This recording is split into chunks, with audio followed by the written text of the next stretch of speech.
Hi Taurus, this is Jav. Welcome po sa ating channel. By the way, Taurus, this is your second quarter of the month of August from August 19 to 31, 2025. Gamitin ang reading na ito bilang kabayan lamang. Kung naka-resonate kayo, comment down. Tandaan, ito ay channel reading. Kunin nyo lang po kung ano ang naka-resonate sa iyo. This is for you, Taurus.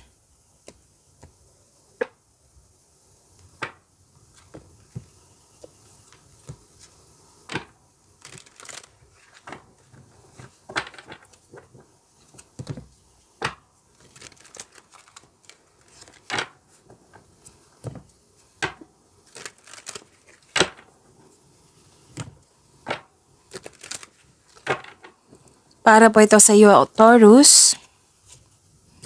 Ngayong August 19 to 31, 2025.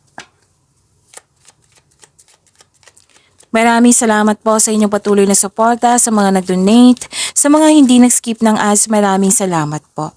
Sa mga hindi pa nag-subscribe, subscribe na po kayo at click bell notification para malaman nyo na may bago tayong video.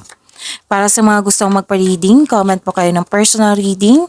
Again, comment kayo ng personal reading and check my reply sa comment section. Okay, may malaking influence ang isang babae po sa second quarter of August. And may travel akong nakikita dito or bibigyan mo ng action yung matagal mo ng plano. Nakikita ko rin dito na may new journey, adventure or bakasyon.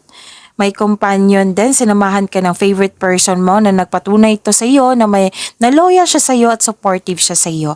Pero din na may bago kayong kasamahan dyan na magaan ang loob mo sa kanya. Pero din na may bago kang gamit or pet na nagbibigay ito ng pamper sa iyo.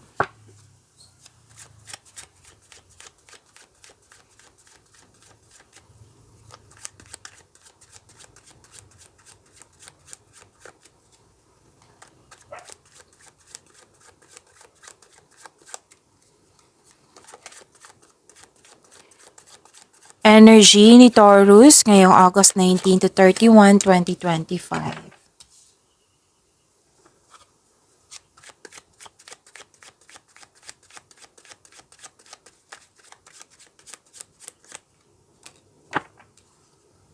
Kung may napansin kayo na repeating message, yan po yung pinupush ng cards nyo. Like for example, nanood kayo sa inyong weekly gabay tarot reading at dito din at may napansin kayo na repeating message. Yan po yung pinupush ng cards nyo na kailangan nyo bigyan ng atensyon, solusyon at aksyon kung maaari po. So na yung energy ni Taurus. Okay, may happiness, fulfillment sa pangarap, granted yung manifestation mo, fulfillment sa pangarap, may kasiyahan at kagalakan sa mga bagay ukol sa pamilya at kaibigan. So this card focuses on achievement of a level of love and success na nagbibigay sa iyo ng katahimikan, satisfaction at pasasalamat. Okay, sa mga single dito, sobrang saya mo kasi gusto ka rin ng taong gusto mo. Ang ilan sa inyo nakatanggap ng sustento or sustento para sa anak. Success in workplace and home, oo. Okay? So may mag-change career din dito. This is a completion of cycle po. Kitang-kita ko yung happiness mo dito.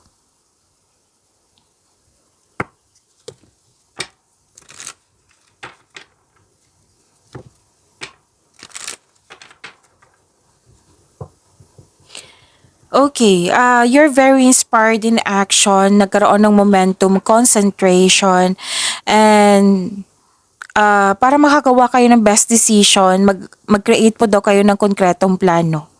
Okay, makinig din kayo sa inyong intuition. You have success in the face of difficulty. Ang sabi din ng card dito, lalo na sa couple po, mag-create po kayo ng vision for the future or mag-create kayo ng solid foundation and establish any plans para sa pag-next level niyo po. Okay? To achieve a success in career, money, kailangan mong mag-focus na may determination, na may clear intention. So, ito yung pinupush ng course na kailangan niyang gumawa ng konkretong plano. Pwedeng may biyahe na mangyayari. So, nag-clarify nga yung travel from your oracle cards to your tarot cards. Angel number 3030, embrace transformation. Embrace transformation, your future is bright as you evolve and grow.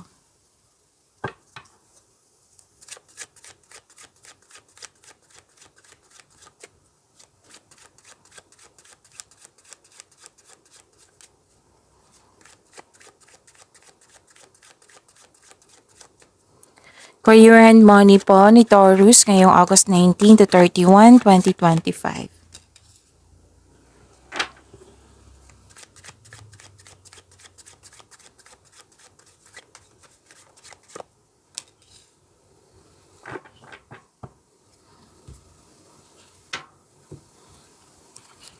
May biglaang pagbabago po. New beginning po ito.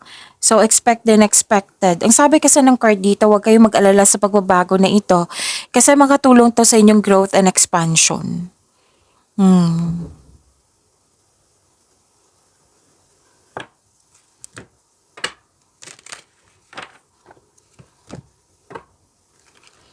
So this is a repeating message na gumagawa ka ng desisyon dito at naging honest din kayo sa inyong sarili. Sabi ng card, manindigan po kayo sa inyong paniniwala, mag-focus kayo sa logical at katwiran kaysa sa umasa sa inyong emotion. Oo, makinig din sa inyong intuition. Humingi ng tulong sa inyong trustworthy coworker or taong sane kayo na business industry at tsakin na makagawa kayo ng diskarte sa inyong kaperahan at layunin.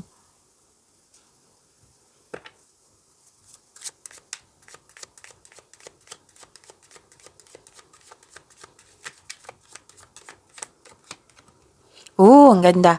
Guardian Angel. Some higher power protects you from difficulties and misfortunes. Trust your guardian angel.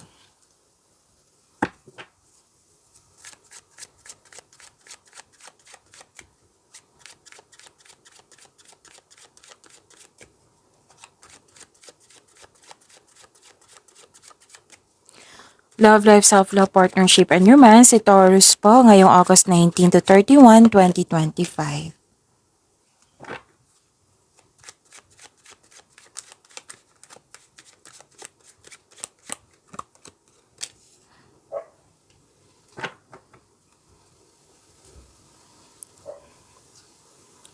Nakikita ko dito sa inyong Love Life, Self-Love, Partnership, and Romance.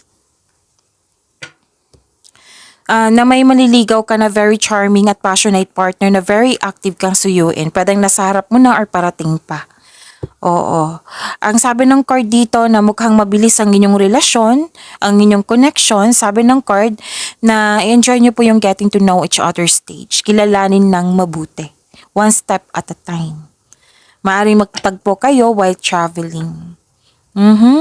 Nakikita ko rin dito na nagkaroon po ng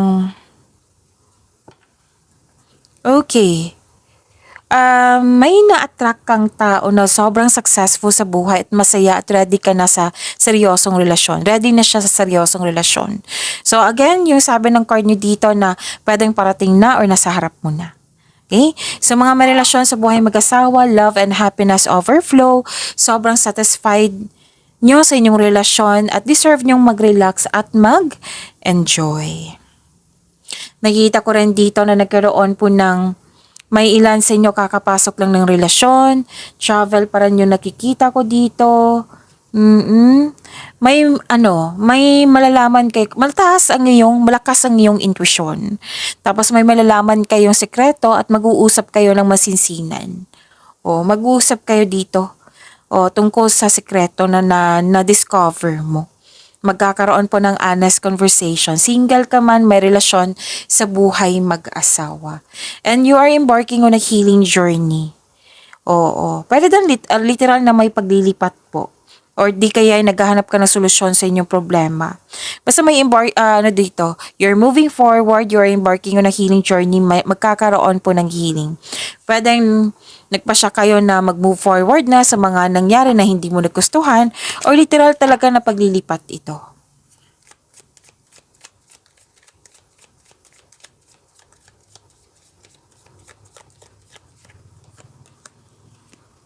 Take your power back. You're giving someone control over how you feel. Your happiness should only depend on you. Okay? So, huwag umasa sa opinyon ng iba, kundi magtiwala sa inyong sarili.